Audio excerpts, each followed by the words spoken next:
Hey everyone, Ragnamune here. It is that time of whatever again. The time where I just cannot shut the everlasting fuck up. So it's time to spill my guts with a game series. But which game series do I want to spill my guts on? Well, it's time for me to shut up and talk about pretty much a game series that if you've been following my Gran Turismo 2 Let's Play, you know that did I just really attack a man? I'm also playing RuneScape while I do this, by the way. So apologies if you hear clicks in the background.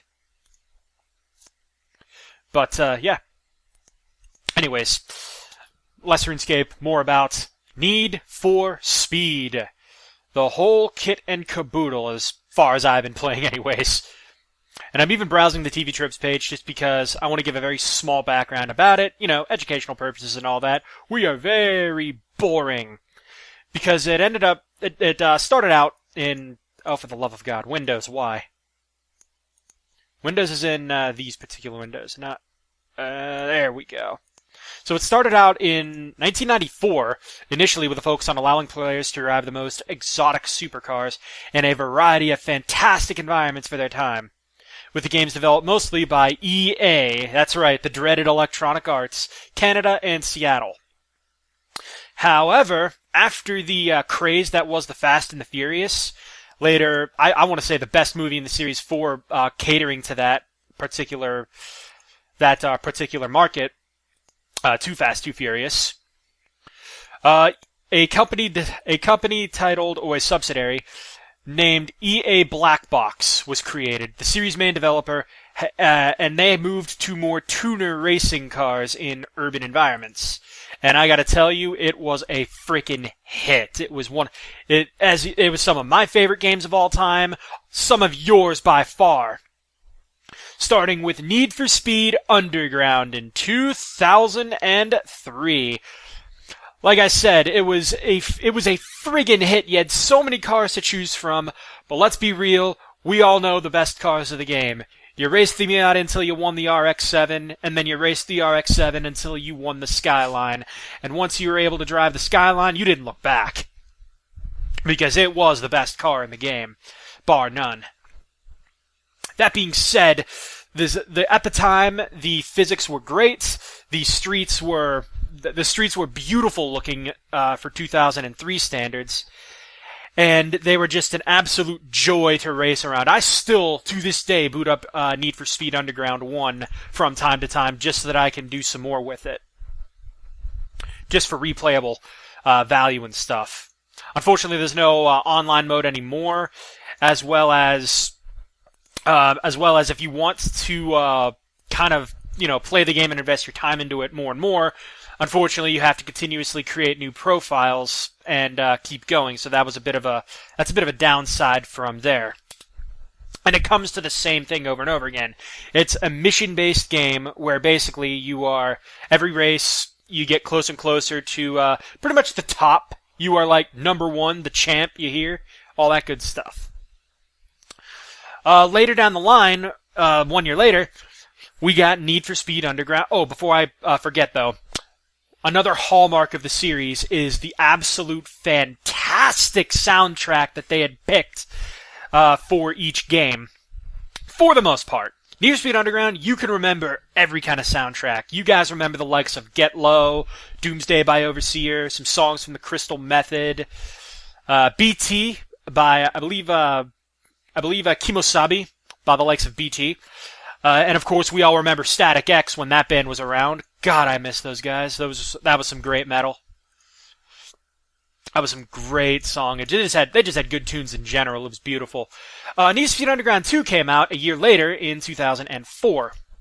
And they added another thing that everybody wanted. Something that the Midnight Club series I want to say a year or so prior, had going for it first, and that was the free roaming environment. In Midnight Club's case, you had the likes of New York City and London to kind of traverse through, and you could pretty much have no limit on where you could go in the city.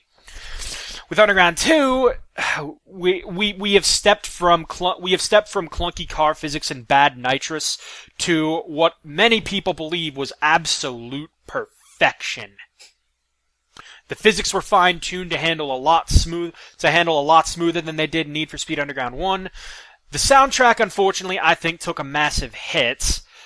But I will happily and easily admit that the customization options that you could do with your cars in this particular game were to, again, what people considered near perfection. You had so many options to pick and choose from, so many ways to go about getting them. It was just, it was so sublime.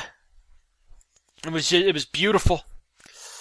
Easily one of my favorite things to do in Need for Speed Underground 2 was customize cars. I customized a Lancer, I customized a Skyline. Oh, baby, like, any new car that you unlocked, you easily wanted to see, okay, how fast can this thing go? What can I do to customize this? Ooh, it was just, like I said, near perfection in the, pretty much near perfection with a lot of people. And it even has continuity because there's a very small story behind Need for Speed Underground 2. The fact that after you won and defeated Eddie and became number 1, you continued to race and were given numerous sponsorship deals. You end up turning down one particular sponsor, and they end up sabotaging your next race. I think they framed you for something as well. But needless to say, you had to get out. You had to get out. You had to get out. Samantha hooked you up with one of her besties, Rachel, over in a city called Bayview. And thanks to her, you end up pretty much do the entire thing once again. You race up the ranks, get better at it, get better cars, and it eventually culminates in taking on this sponsor that kind of screwed you over and getting your revenge once and for all by beating him in a race and telling him to get the hell out of your city, aka Bayview. And it was amazing. Afterwards, what I want to say was pretty much perfection in racing game form came out in 2005 with Need for Speed Most Wanted. Everyone remembers Most Wanted, mainly because of the 2012 remake that was an absolute nightmare, and we all know that 2005 Need for Speed Most Wanted is miles and leagues and fathoms and insert unit of measurement here, just flat out better. The soundtrack for Most Wanted was top-notch and a series first, as far as I know, in this high-octane customization setting. You're racing in the daylight. That's right, you're not racing at nighttime anymore like Underground 1 and 2. You are now in full-blown daylight, and the environments, while they do kind of look bleak and kind of torn up and destroyed, as Rockport City sort of supposed to reflect because of all the street racing going on, it looks absolutely beautiful. Even more so if you have an HD TV and you're playing it off of a 360 or on PC. It just looks absolutely beautiful running at 60 frames a second and whatnot. Now, I'm not so much of a frames whore or as a frames/graphics whore. I am fully comfortable playing a game in 30 FPS. I know, crucify me now. But needless to say, guys, the game looks and plays beautifully, and it's just,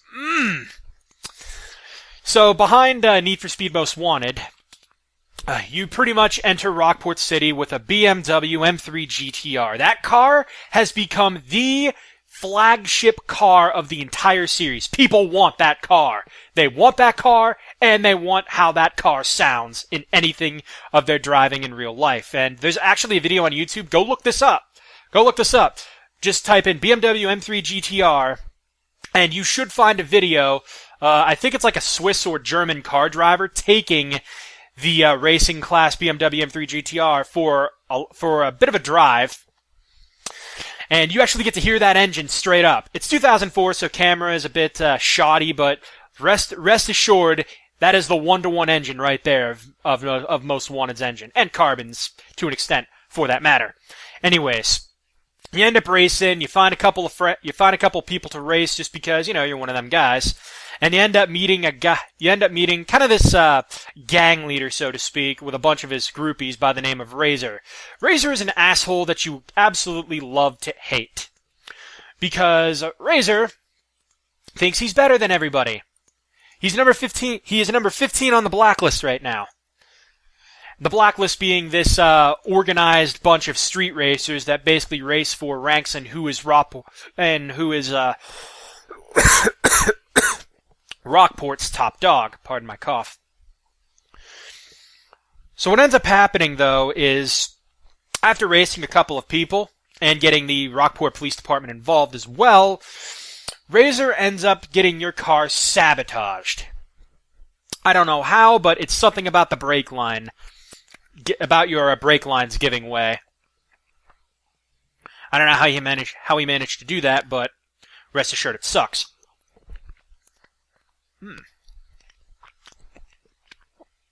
I had a little bit of lunch left over.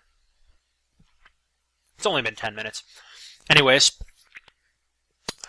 afterwards, you end up not being able to get convicted because, as Mia puts it best, the cover girl for this particular game, hard to convict you of street racing when you don't have a ride. So, of course, you can't really be traced or anything, which is good in his case, but he's down a car because Razor took his car. You have to put your pink slip on the line, and unfortunately, Razor must have hit it, so he got his car. He got your car. It gets worse. Razor is now number 1 on the Blacklist, and he used your ride to get there, so you end up having to race through 14 other members of the Blacklist. Consider yourself number 16.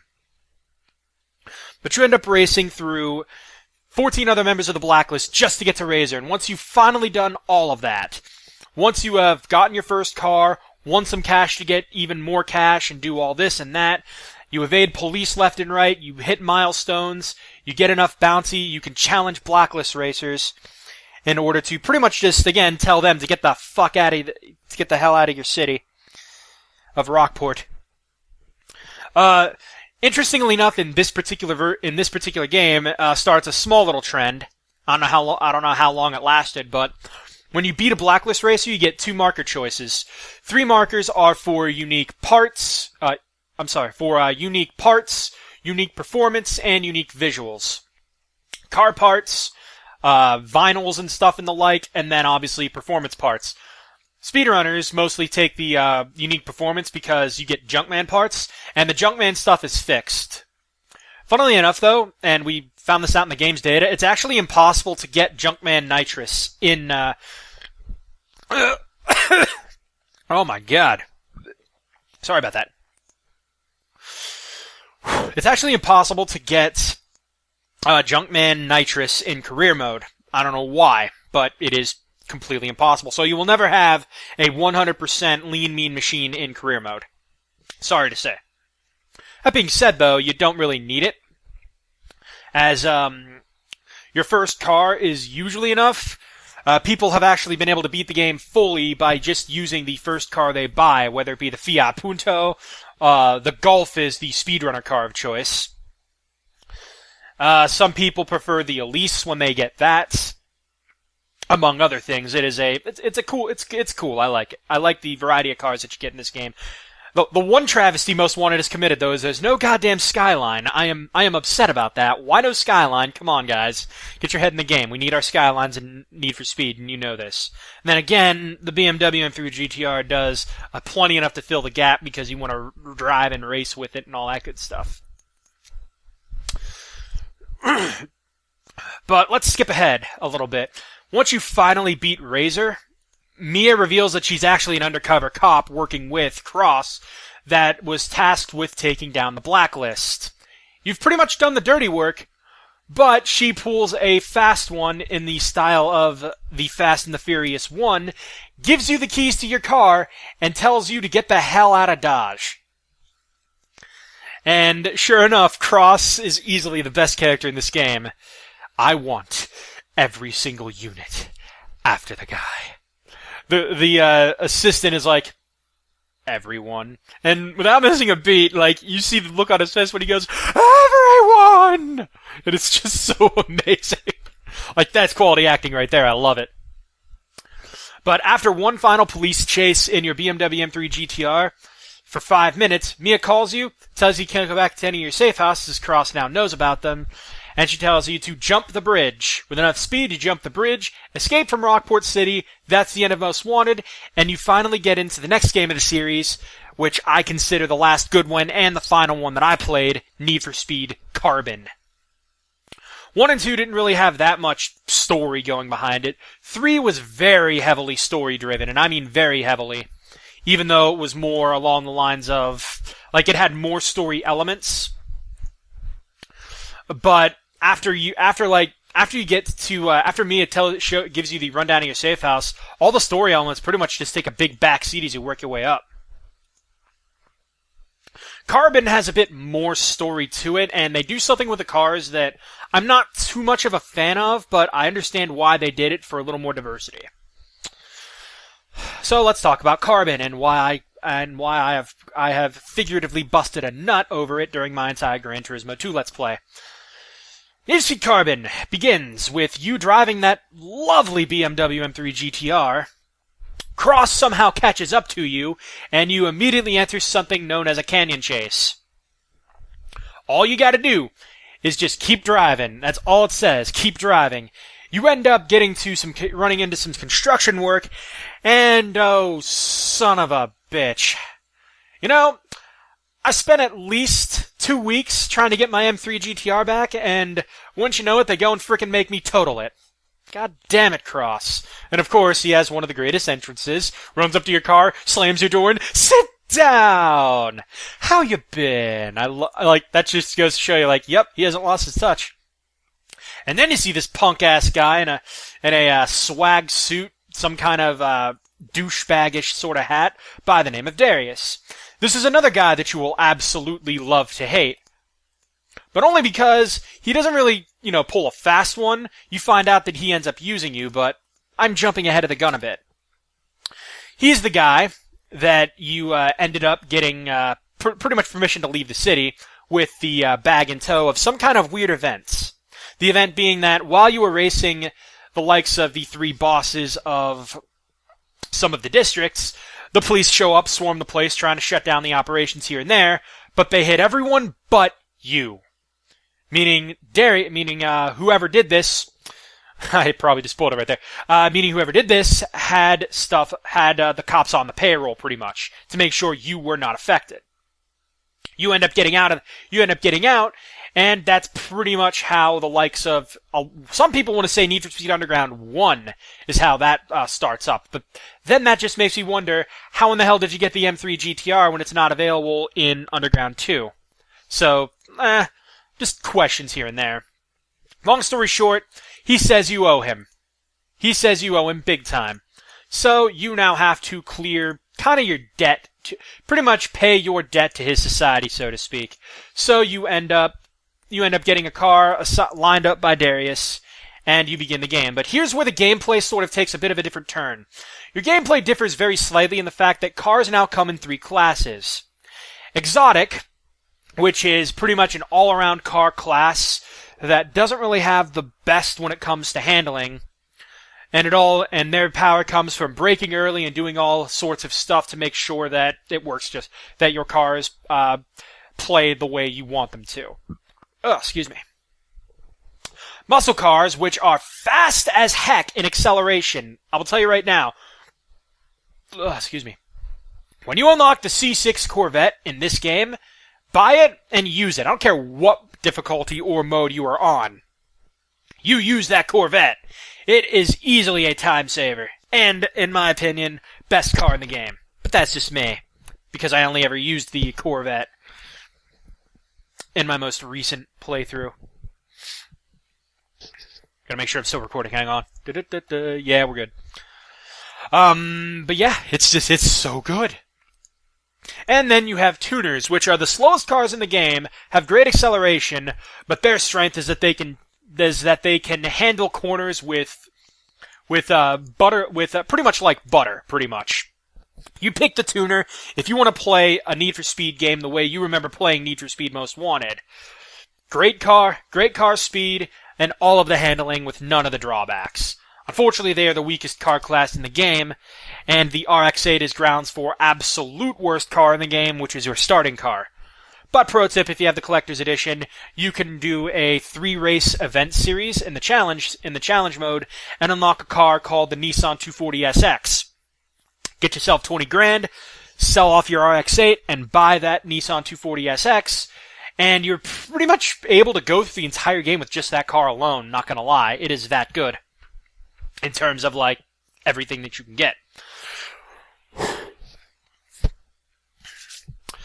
But, to divulge a bit, the music in this game is once again top-notch, but you don't get to hear all the tracks in the game if you're racing in only one car class. You have to race on different car classes to hear all the tracks in the game.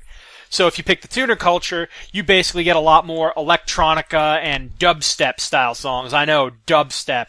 Like, pretty much that one music genre everyone wants to make on YouTube because they think it's hip and cool and swag and shit like that. Dubstep. But no, it's more electronic-ish and stuff, and it's pretty good. I like it.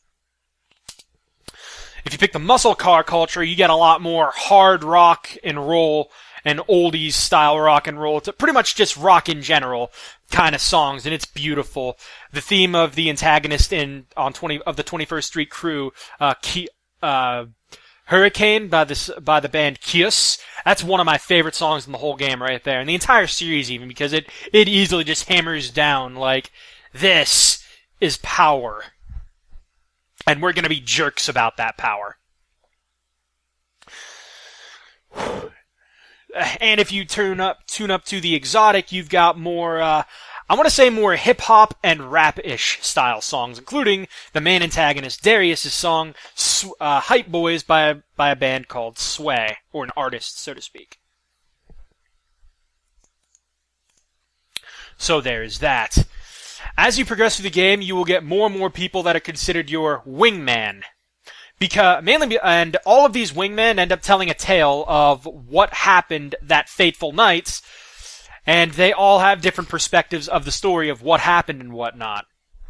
Example, Yumi, best wingman in the game, by the way. Wing girl, so to speak. Yumi ends up telling you that she was on the rooftops watching the action, and she had a ham radio in hand. Like a walkie-talkie, so she got the call on her walkie-talkie or whatever. Just some way to know that, hey, shit was about to go down.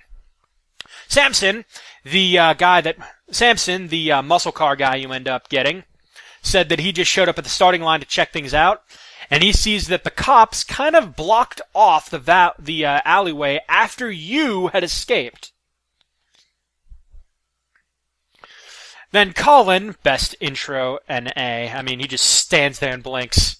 And he has the best song, too, Bounce by Afterparty. It's so good. I'm sorry, Bounce by Dynamite MC. It's so good. Colin, I can't remember what all happened, but I think he saw where the bags were he saw where the bags were getting switched and whatnot. I showed up to the line. I played it cool. I guess that's what it is.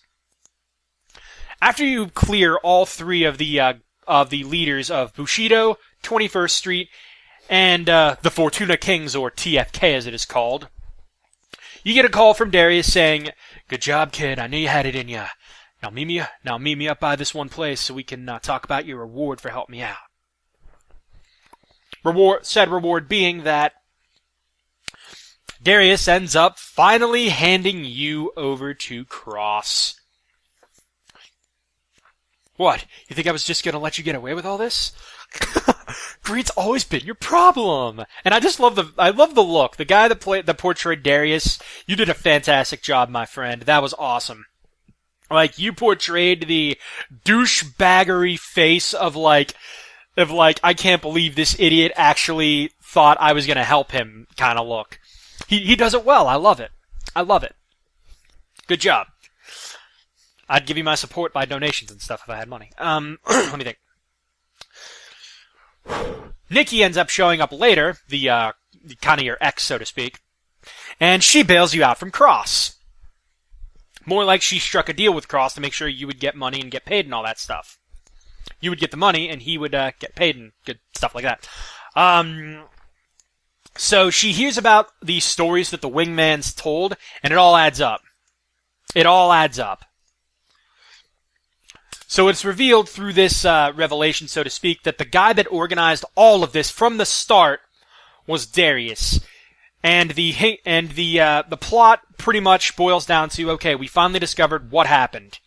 Darius framed you for money getting stolen that fateful night. He did it to the point where he also ended up having the bags switched on you. So while you got out with basically nothing but toenail clippings or whatever, he ended up getting all of the cash you were supposed to get out of Dodge with. Makes sense? It doesn't really for me either. But for the final stretch of the game, you now have Nikki as a wingman, so you pretty much have the cover girl, so to speak. After a few more races, you end up finally having a showdown against Darius, and I will tell you right now, he is a nightmare! I tried it in the Skyline first, and did the majority of some races, no problem. Got to the Darius race, he was alright. My problem, unfortunately, came with the goddamn Canyon race. Oh my god, it took me forever. It took me 3 hours to beat the Canyon race with him. He's not supposed to be that hard. Then the second time I played through, I was like, I kind of want to try the Corvette out because I don't want a repeat of what happened before. Once I figured out how the Corvette kind of handled and controlled and whatnot, I got to the Canyon race again. I passed him! I was like, oh my god, I can actually pass him on turn 1. This is amazing. And sure enough, I beat him very quickly, and I was like, why did I not do this sooner? I also went ahead and got the BMW M3 GTR unlocked. Yeah, I'm awesome like that.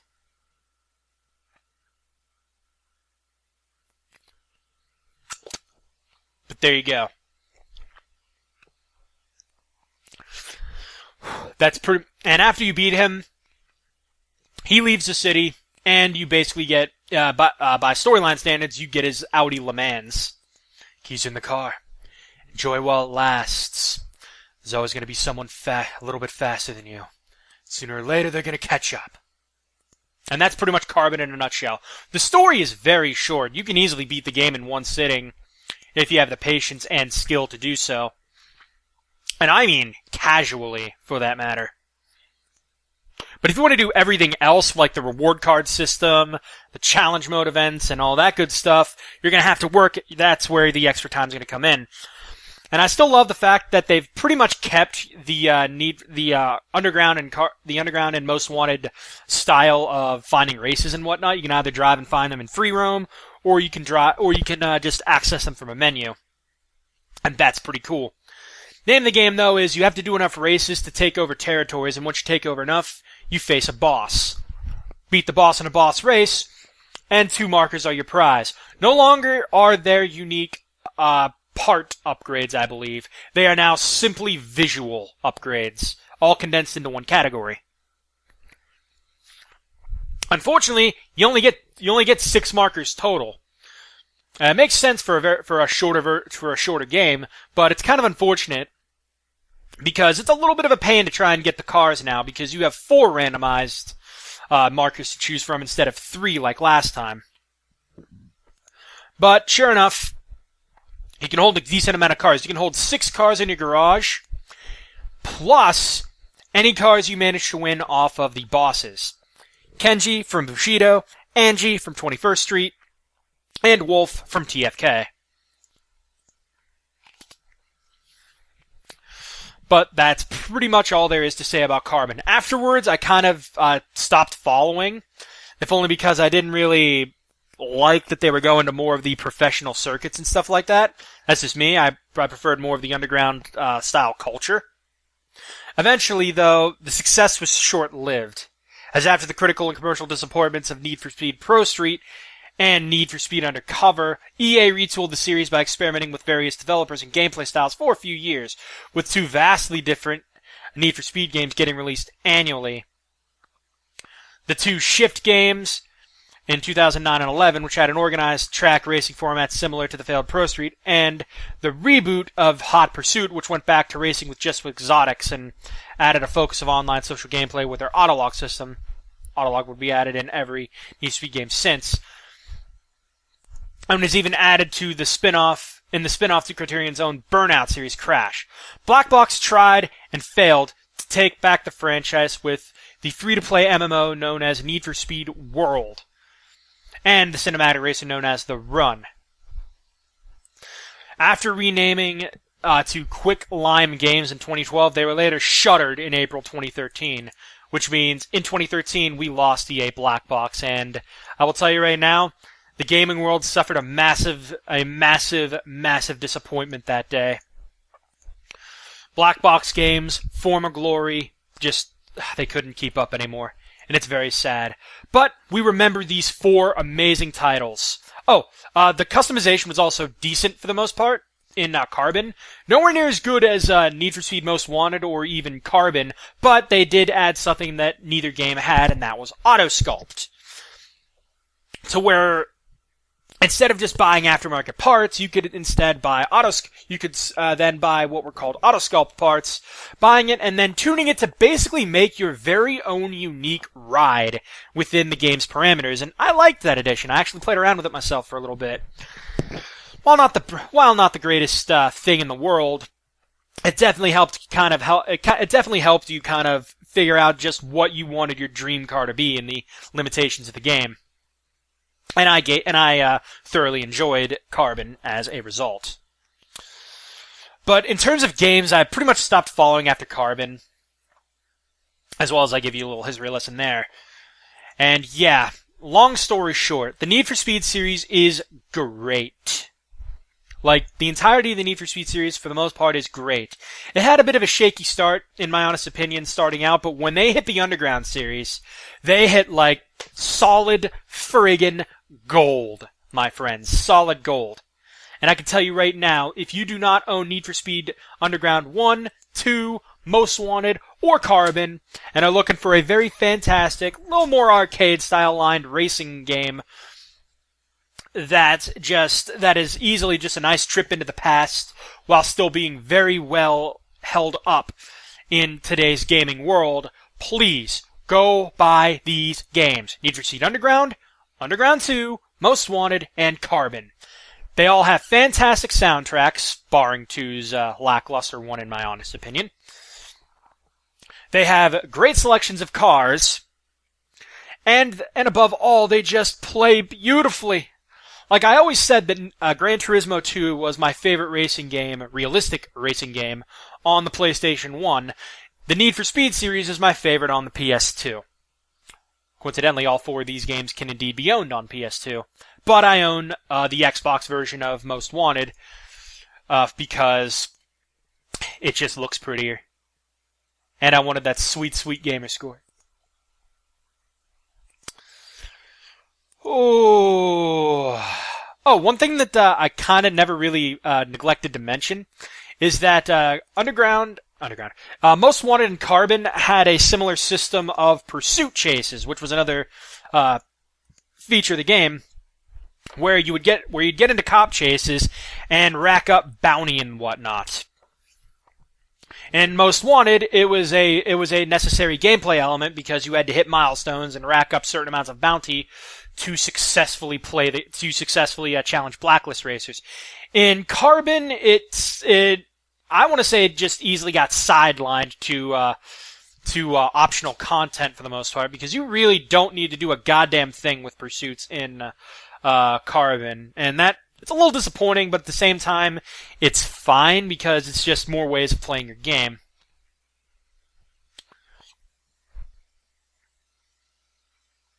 Thankfully, the police chases, according to TV tropes at least, police chases pretty much became the defining aspect of series since Hot Pursuit in '98. So there you go. And even the series reboot, which is based on the originally police-free Underground games, has cop chases. So yeah, that's a thing. Needless to say,